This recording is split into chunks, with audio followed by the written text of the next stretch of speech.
Same place the people in Russia looked, Samizdat. I mean, there's plenty of sources of information around.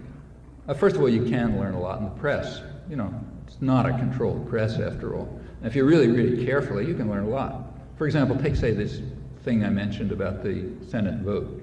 I mean, I don't know if it hit the press, but it was on the AP wires, so it's probably in the press somewhere or other. In fact, virtually everything I've described is somewhere in the press.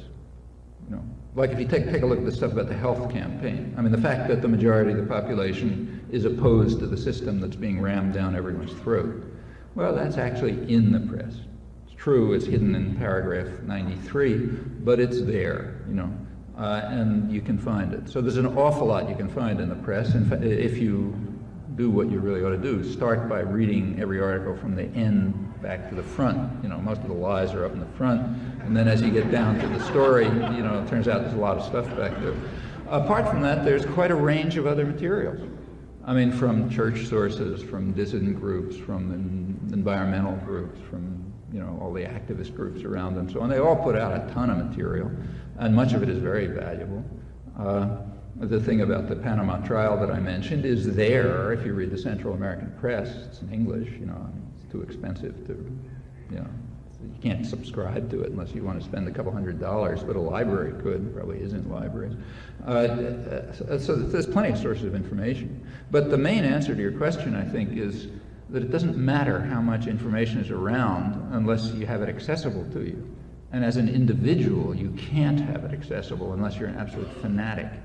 I mean, there are a small number of fanatics, I guess I'm one of them, who devote their lives to trying to do it out of some kind of insanity.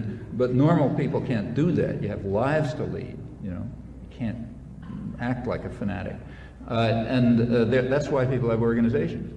Like I mentioned, churches in Kansas during the Nicaragua campaign. Well, you know, if you go down to those churches, people knew more about Nicaragua than the CIA, and knew more about El Salvador because they were working together, you know. And they had in fact, I learned a lot when I went to visit places like that, and I thought I was following it closely. If people work together, they can find out a lot of things, and they can furthermore they can gain understanding. You can't really have thought. You can't think independently if you're alone. I mean, anybody in the sciences knows this.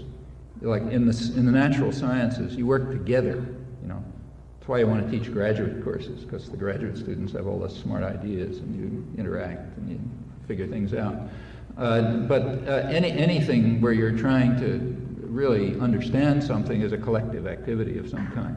You try out ideas, and other people have them, and they react, and you know, somebody knows something you didn't know, and you put it together, and so on. And out of collective activity, you can find out a lot, but it requires organization. And in fact, the genius of American democracy has been to keep people very atomized.